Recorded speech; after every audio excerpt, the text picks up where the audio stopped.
Well, this is almost deja vu, but with a twist. Thanks for joining us for Storm Center. We'll be chatting with Mark Robinson in just a bit. But first, let's take you to Kitchener. This was from the weekend when we had that big ice storm that rolled through. It also brought some thunderstorms in the evening on Sunday as well. But now the next system coming in for us. Again, we're looking at freezing rain, heavy snowfall, gusty winds, everything and the kitchen sink. You see here satellite and radar imagery showing us that snow creeping in from northern Ontario through parts of the southwest, and still the rain and freezing rain to come for us. In terms of that snowfall, the heaviest will be into northwestern Ontario, Thunder Bay 20 to 30 centimeters. That's different from the last storm where we saw the heaviest of the snowfall toward the northeast. Southern Ontario with the snow to start and a bit of freezing rain.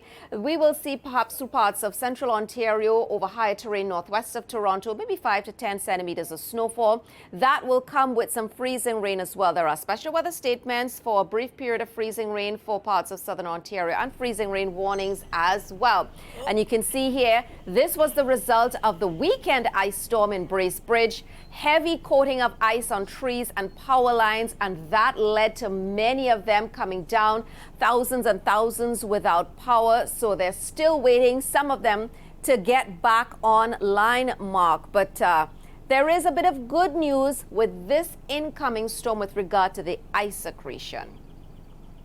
Yeah, this isn't quite a cut and paste of the last storm system that came through. Now, it does have similarities, but one thing I just want to emphasize for everybody, we are not looking at the kind of accretions when we're talking about that freezing rain that we saw in places like Barrie and Peterborough. Yeah, we're looking at just a little bit. Combine that with some strong winds, we're not going to see too much accretion, and any accretion that does sort of happen will likely come off fairly quickly. Now, that has led to bus cancellations, especially in sort of the Upper Grand Stitcher School Board, parts of Peel, and that's just because of that afternoon commute. The morning commute, not going to be too bad, but that afternoon, we are looking at that freezing rain coming in at that point. So that's something we're watching very closely. On top of that, and there's a reason I'm standing in front of the river right here, the river's running fairly high here. At flood levels, it's at 125 meters per second. This is at 116.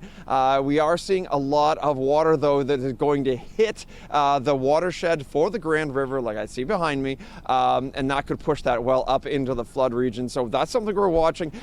And of course, on top of all of that, we are looking at the potential for some severe weather. So some severe thunderstorms, likely down around the Windsor to London area. Now may go further than that. That's something I'm watching very closely, but that is more likely to be after dark. So as much as I would love to get out and chase these storms, it may be after dark. So we're going to get a bit of a lightning show, and you won't be able to see that, the really strong winds and the potentially damaging winds. That's something just to be prepared for as we get into the evening. So just, yeah, big storm system, everything being thrown at us. Welcome to spring.